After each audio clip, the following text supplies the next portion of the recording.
Hello, नमस्कार, आदाब, सत श्री अकाल, गुड मॉर्निंग दोस्तों। जीएस वाले भैया आपका हार्दिक स्वागत एवं अभिनंदन करते हैं। तो दोस्तों हम लोग पॉलिटी का सेक्शन पढ़ रहे थे। पॉलिटी में आज हम लोगों का चैप्टर है अनुच्छेद 123 के तहत राष्ट्रपति की अध्यादेश की शक्तियां। इसके पहले हम लोग संसद की संपूर्ण कार्यवाहियां बहुत अच्छे तरीके से पढ़ लिए हैं। अब ये हम लोगों का आज का चैप्टर है अनुच्छेद 123 राष्ट्रपति की अध्यादेश की शक्तियां। हम लोग जब राष्ट्रपति का सेशन पढ़ रहे थे उसमें भी हम लोगों ने इसके बारे में थोड़ी सी डिटेलिंग के साथ पढ़ी थी, लेकिन आज इसके बारे में संपूर्ण विस्तार से चर्चा करेंगे ताकि क्वेश्चन एग्जाम में हम लोगों से ना छूटे। तो अनुच्छेद 123 के तहत राष्ट्रपति की अध्यादेश की शक्तियां। राष्ट्रपति की अध्यादेश की शक्तियां मतलब राष्ट्रपति के पास एक ऐसी विधायी शक्ति है जो कि विधि बनाने की शक्ति। कहने का मतलब यह है कि कार्यपालिका के पास विधि बनाने की शक्ति राष्ट्रपति के पास दी गई है। मतलब विधि बनाने की शक्ति होती है अमूमन किसके पास है? विधायिका के पास, संसद के पास है। और संसद विधि कब बनाती है? जब संसद के सत्र चल रहे होते हैं। संसद के सत्र मतलब संसद के दोनों सत्र चल रहे होते हैं, मतलब लोकसभा और राज्यसभा दोनों सत्र। तभी कोई कानून बन पाता है, तभी कोई कानून पास हो पाता है। कानून वहां से पास होकर के पास राष्ट्रपति के पास जाता है, राष्ट्रपति जब उस पर हस्ताक्षर करते हो तो कानून बन जाता है। अब जब संसद के दोनों सत्र चल रहे होते हैं तब बनता है कानून। अब कई बार ऐसी परिस्थितियां आती हैं जब संसद के दोनों सत्र ना चल रहे हो, कोई एक सत्र चल रहा हो या कोई भी सत्र ना चल रहा हो। तो ऐसे समय में जब कोई विशिष्ट आपातकालीन समय आ जाता है या कोई कानून बनाने के संदर्भ में कोई आवश्यक समय आ जाता है या किसी आवश्यक विषय पर कानून बनाने के लिए अपरिहार्य आवश्यकता महसूस होने लगती है, तो उस समय कानून कौन बनाए? तो संसद तो सत्र में है नहीं, तो उस समय कानून कौन बनाएगी? इसलिए उस समय कानून बनाने की शक्ति राष्ट्रपति को दे दी गई है। राष्ट्रपति उस समय जब संसद का सत्र नहीं चलेगा या जब संसद के दोनों सत्र नहीं होंगे या कोई एक सत्र चलेगा तो राष्ट्रपति बनाते हैं कानून, राष्ट्रपति लाते हैं अध्यादेश। इसलिए अनुच्छेद 123 के तहत राष्ट्रपति की अध्यादेश की शक्तियां होती हैं और हम लोगों को पढ़ना अनिवार्य होता है। ठीक है, राष्ट्रपति की अध्यादेश की शक्तियां इसलिए भी इंपॉर्टेंट हो जाती है क्योंकि देश की कानून व्यवस्था, देश की विधिक व्यवस्था का चलना बहुत आवश्यक होता है। डॉक्टर भीमराव अंबेडकर भी इसी के बारे में बोले हैं, राष्ट्रपति के अध्यादेश की शक्तियों के बारे में इसकी महत्ता को बताए हैं कि विधि बनाने के संबंध में कोई गैप ना रह जाए, इसीलिए राष्ट्रपति को अतिरिक्त कानून बनाने की शक्ति दी गई है। ठीक है, ये चीज हम लोग पढ़ते हैं। अब हम लोग देखते हैं इसके बारे में कुछ विभिन्न प्रावधान क्या क्या दिए गए हैं। ठीक है, अब अभी जैसे बता दी, जब संसद का सत्र ना चल रहा हो तो राष्ट्रपति को यह समाधान अगर हो जाता है कि किसी भी विषय पर निर्णय लेना आवश्यक है तो अध्यादेश को जारी कर सकता है।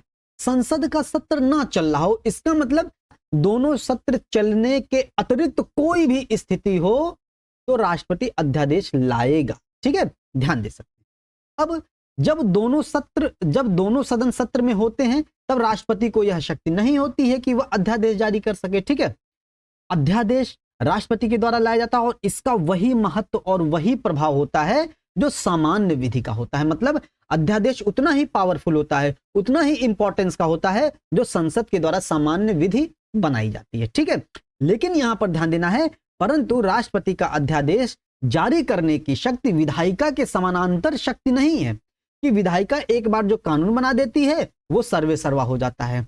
ऐसा राष्ट्रपति के अध्यादेश को वो मान्यता नहीं दी गई है। ठीक है, क्योंकि इसके कुछ लिमिटेशंस होती हैं, इसको फिर विधायिका के माध्यम से पास किया जाता है, इसीलिए ये विधायिका के समानांतर शक्ति में नहीं आता है। ठीक, अब अध्यादेश राष्ट्रपति की विधायी शक्ति के अंतर्गत आता है। जब हम लोग राष्ट्रपति का चैप्टर पढ़े थे तो राष्ट्रपति की विधायी शक्ति में हम लोग अध्यादेश भी पढ़े थे, तो अध्यादेश राष्ट्रपति की विधायी शक्ति में आता है। ये इंपॉर्टेंट है, ये ध्यान देना, एग्जाम में पूछा जाता है। ठीक है, और संसद का सत्र प्रारंभ होने की तिथि से 6 सप्ताह तक लागू होता है। मतलब जब संसद के दोनों सत्र नहीं चल रहे होते हैं तो राष्ट्रपति के द्वारा अध्यादेश लाया जाता है। मान लीजिए राष्ट्रपति के द्वारा आज अध्यादेश लाया गया, अब अध्यादेश लाया गया है, मान लीजिए संसद का सत्र आज ही खत्म हुआ है और आज ही राष्ट्रपति को आवश्यक कार्य के लिए अध्यादेश लाना पड़ा। अब संसद का सत्र कब आएगा? अगले 6 महीने में आएगा।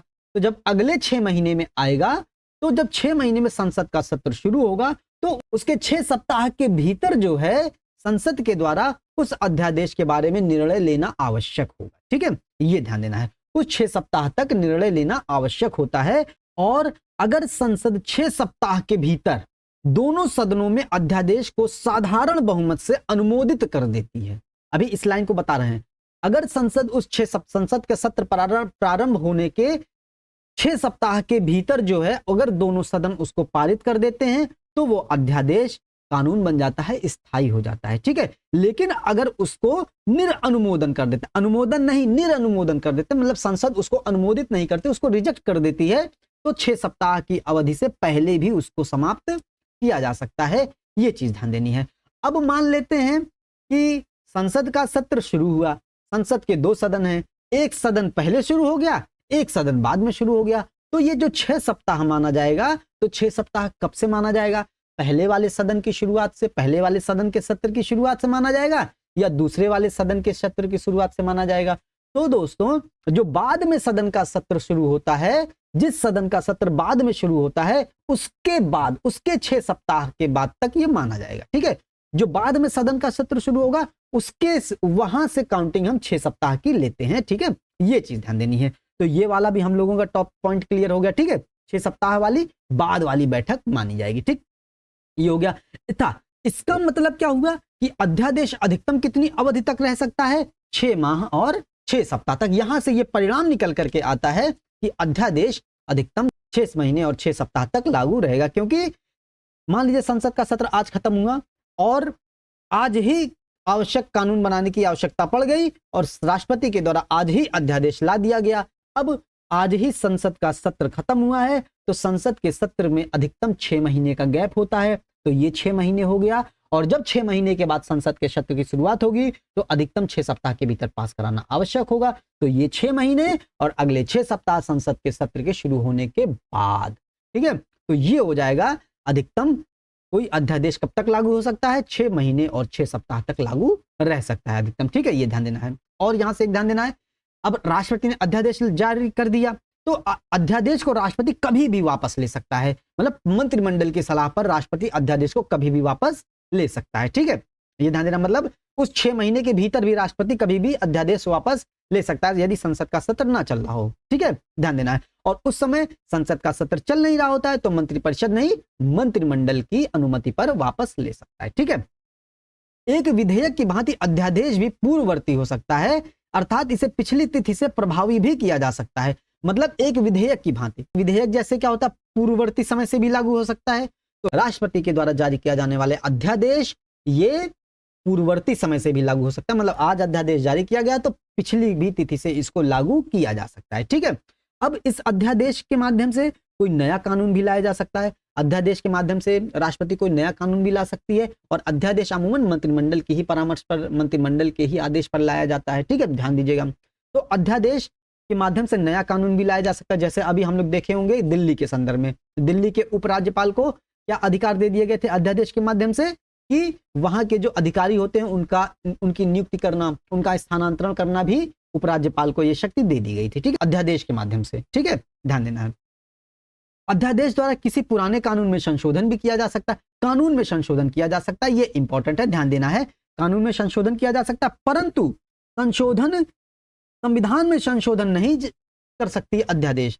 अध्यादेश संविधान संशोधन के लिए जारी नहीं किया जा सकता है, ये इंपॉर्टेंट है, ध्यान देना है।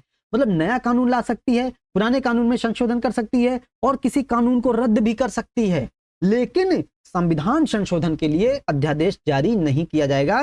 ये इंपॉर्टेंट है, एग्जाम में क्वेश्चन पूछा जाता है, ध्यान देना है। ठीक है, अब अगला देख लेते हैं। अध्यादेश को वही संवैधानिक सीमाएं होती हैं। अध्यादेश ऐसा नहीं है कि कोई निर्बंधन ही नहीं है अध्यादेश पर, अध्यादेश पर भी वही संवैधानिक सीमाएं हैं जो संसद के द्वारा बनाए गए कानून की होती है। मतलब अध्यादेश के माध्यम से हमारे मौलिक अधिकारों का हनन नहीं किया जा सकता है, हमारे मौलिक अधिकारों का लघुकरण नहीं किया जा सकता है, हमारे मौलिक अधिकारों को छीना नहीं जा सकता है अध्यादेश के माध्यम से। ठीक है, जैसे संसद के माध्यम से बनाया जाने वाला कानून उसी सीमा तक अवैध होगा अगर वो किसी मौलिक अधिकारों का हनन करती है, वह मौलिक अधिकारों को शून्य करती है या समाप्त करती है। ठीक है, ध्यान देना है, ये अनुच्छेद 13 में कहा गया है। तो उसी प्रकार से अध्यादेश के माध्यम से भी ना तो मौलिक अधिकारों का हनन किया जा सकता है, लघुकरण किया जा सकता है, ना ही छीना जा सकता है। ठीक है, ध्यान देना है। अगर कोई अध्यादेश मौलिक अधिकारों का हनन करता है तो उस कानून के विरुद्ध सर्वोच्च न्यायालय में याचिका दायर की जा सकती है। ठीक है, ध्यान देना है। संसद जिन विषयों पर कानून बना सकती है, अब अध्यादेश किन विषयों पर जारी किया जा सकता है, तो संसद जिन विषयों पर कानून बना सकती है उन्हीं विषयों पर अध्यादेश भी जारी किया जा सकता है। ठीक है, अब संसद किन विषयों पर कानून बना सकती है, तो संसद संघ सूची के विषयों पर कानून बना सकती है और समवर्ती सूची के विषयों पर कानून बना सकती है कि नहीं। तो राष्ट्रपति के द्वारा जो अध्यादेश भी जारी किया जाता है वो संघ सूची के विषय पर और समवर्ती सूची के विषय पर भी जारी किया जा सकता है। लेकिन ये तो सामान्य परिस्थिति हो गई। असामान्य परिस्थिति में राज्य सूची के विषय पर भी अध्यादेश जारी किया जा सकता है और वो 5 तरीके हैं। 5 तरीके हम लोग देखते हैं कि संसद को राज्य सूची के विषय पर कानून बनाने का अधिकार अनुच्छेद 249 के तहत हम लोग पहले पढ़ चुके हैं, अनुच्छेद 250 के तहत आपातकाल में, अनुच्छेद 252 के तहत, है कि नहीं, जब 2 या 2 से अधिक राज्य सहमति अपनी प्रदान कर दें, अनुच्छेद 253 में अंतरराष्ट्रीय विधियों को प्रभावित करने के संबंध में, अनुच्छेद 356 में संवैधानिक तंत्र की विफलता के संबंध में। ये सब असामान्य स्थितियां हो जाती हैं। ठीक है, ये 5 असामान्य स्थितियां हो जाती हैं और इन्हीं स्थितियों में राष्ट्रपति के द्वारा राज्य सूची के विषय पर अध्यादेश जारी किया जा सकता है। ठीक है, लेकिन सामान्य स्थिति में केवल और केवल संघ सूची और समवर्ती सूची के विषय पर। ठीक है, ध्यान देना है ये सब चीज। ठीक, लेकिन इन सबको वैधता प्रदान की गई थी 38वें संविधान संशोधन 1975 के तहत। 38वां संविधान संशोधन 1975 इंदिरा गांधी की सरकार में आया था और इंदिरा गांधी की सरकार में अध्यादेश को राष्ट्रपति की संतुष्टि व मान्य अंतिम बता दिया गया था। मतलब अध्यादेश की जो है न्यायिक समीक्षा नहीं हो सकती है, न्यायिक समीक्षा से परे रख दिया गया। मतलब अध्यादेश के माध्यम से कोई भी कानून लाया जा सकता है, चाहे मौलिक अधिकारों के हनन का, चाहे किसी भी प्रकार का कानून लाया जा सकता है, उसको न्यायालय में याचिका उस पर दायर नहीं की जा सकती। ये 38वां संविधान संशोधन 1975 के तहत इंदिरा गांधी की सरकार में लाया गया था, ये ध्यान देना है। लेकिन कूपर केस 1970 के तहत यह कहा गया था अध्यादेश को सर्वोच्च न्यायालय में दुर्भावना के आधार पर प्रश्नगत किया जा सकता है। मतलब प्रश्नगत किया जा सकता है, मतलब अगर कोई अध्यादेश आता है जो कि संविधान के बेसिक स्ट्रक्चर को नुकसान पहुंचा रहा है तो कूपर केस के माध्यम से उसको न्यायालय में प्रश्नगत किया जा सकता है, उस पर न्यायिक पुनर्विलोकन किया जा सकता है, उस पर याचिका दायर की जा सकती है। और ऐसे बाद में भी वाधवा का केस आया था, वाधवा केस में भी मतलब बताया गया था कि 256 बार जो है एक निर्धारित समय पीरियड में 10 सालों के अंतर में 256 बार बिहार में अध्यादेश जारी करके कानून बनाया गया था, तो उसको अध्यादेश काल कहा जाता है बिहार का। ठीक है, ऐसे ही ए.के. राय का केस आया था, ए.के. राय में भी बताया गया था कि न्यायिक पुनर्विलोकन किया जा सकता है अध्यादेश का। ठीक है, मतलब अध्यादेश के माध्यम से कोई भी ऐसा कानून नहीं बनाया जा सकता है जो फंडामेंटल, जो संविधान के बेसिक स्ट्रक्चर को नुकसान पहुंचाए। ठीक है, ये सब चीजें हम लोगों को ध्यान देनी है।